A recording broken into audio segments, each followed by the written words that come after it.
அன்போடு தாய் மக்களுக்கு அலெக்ஸோட வணக்கம்.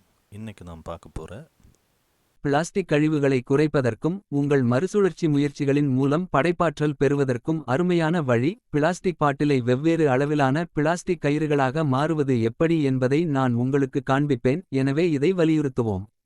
அதை ஒரு செவ்வக வடிவில் வெட்ட வேண்டும். அதை வைத்திருப்பது எளிதானது. வீடியோவின் முடிவில் நான் ஏன் அப்படி சொல்கிறேன் என்பதை நீங்கள் புரிந்துகொள்வீர்கள். ஹேக்ஸாவை பயன்படுத்தி உங்களுக்கு தெரியாவிட்டால் கையுறைகளை பயன்படுத்துங்கள்.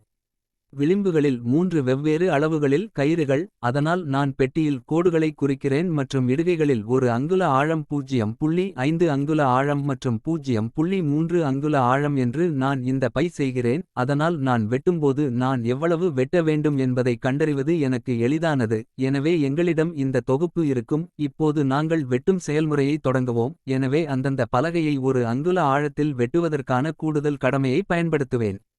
முதல் ஒன்று 0.5 அங்குலங்கள் மற்றும் மூன்றாவது 0.3 அங்குலங்கள் இருக்கும். எனவே ஒருமுறை கவனமாக இருங்கள். யாரேனும் ஒருவர் ஒவ்வாமை இருந்தால் தயவுசெய்து ஒரு முகமூடியை அணிந்து கொள்ளுங்கள். பின்னர் அதைச் செய்யுங்கள்.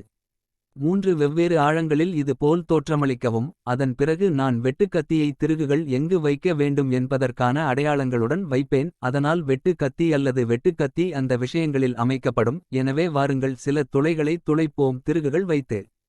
எனவே இப்போது நான் துளைகளை துளையிட்டுவிட்டேன். எனவே இப்போது பிளேடுக்கு இடையில் பிளேட்டை வைப்பேன். அந்தந்த 3 தொடர்ச்சியான கோடுகளுக்கு செங்குத்தாக இருக்க வேண்டும் என்று நான் வரைந்தேன். ஏனெனில் பிளேடு நுழையும், அதாவது பிளாஸ்டிக் இருக்கும் ஒரு பக்கத்தின் வழியாக நுழைந்து மறுபுறம் வெளியேறினால் அது பிளவுகளை உருவாக்கும் வகையில் வெட்டப்படும். எனவே இப்போது நான் திருகப் போகிறேன் அந்தந்த ஓட்டைகள். அதனால் நான் பிளேட்டை வைத்திருக்க முடியும். தயவு செய்து உள்ளே நுழையும் இடத்திலிருந்து வெளியேறும் பக்கமாக இருக்கும் பிளேட்டின் எதிர் பக்கம் இறுக்கமாக நிரம்பியிருப்பதை உறுதி செய்யவும். ஏனெனில் பாட்டிலில் இருந்து அதிகபட்ச விசை குறிப்பிட்ட இடத்திற்கு வரும்.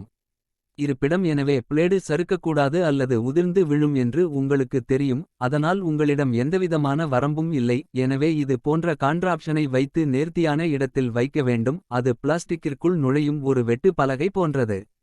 இந்த ஒரு பக்கத்தில் உள்ள பாட்டில். எனவே இப்போது நமக்கு தேவையானது ஒரு பிளாஸ்டிக் பாட்டில் தேவை. பிளாஸ்டிக் பாட்டிலின் அடிப்பகுதியை வட்ட வடிவில் வெட்டுவோம். அதாவது அடிப்பகுதியை வெட்ட உண்மையான பிளேட்டை பயன்படுத்துகிறேன் அதன் ஒரு பகுதி. எனவே இப்போது அடிப்பகுதி ஏற்கனவே வெட்டப்பட்டுள்ளது. எனவே இப்போது நாம் பிரிப்பதை காணலாம். இது வட்டமான பகுதி. இதை செய்வதன் மூலம் வீணானதை குறைக்கலாம். எனவே இப்போது நான் அதில் ஒரு பகுதியை வெட்டப் போகிறேன். உங்களுக்கு தெரிந்த ஒரு குறிப்பிட்ட நூலை ஒரு ஊசிக்கு எடுத்துச் செல்வது போல கொஞ்சம் பிளாஸ்டிக்கை சேர்ப்பது உங்களுக்கு தெரிய வேண்டும். அதனால்தான் நான் கத்தரிக்கோலை பயன்படுத்துகிறேன். அதை அந்த குறிப்பிட்ட சாதனத்தில் சேர்க்கலாம். பின்னர் அந்த பாதையில் சரத்தை மிக எளிதாக வெளியே இழுக்கலாம். இந்த சிறிய பகுதியை அந்தந்த சாதனத்தில் சறுக்குவேன். பின்னர் அது பாதையில் நுழைகிறது. அது வெளியேறும் இடத்தை அடையும். பின்னர் நீங்கள் செய்ய வேண்டியது எல்லாம் நான் விரும்பும் அந்தந்த அளவீட்டு ஸ்லாட்டில் 1 அங்குலம் இருக்க வேண்டும். ஸ்ட்ராண்டை அங்கேயே ஸ்லைடு செய்கிறேன். பிறகு நான் அதை இழுக்கிறேன். அதனால் அந்த 1 அங்குலத்தில் இருந்து எது வந்தாலும் சரி. அது 1 அங்குல கயிற்றாக இருக்கும். அதேபோல் 3 அங்குல 0.3 இன்ச் மற்றும் 0.5 அங்குலத்திற்கும் செய்யலாம்.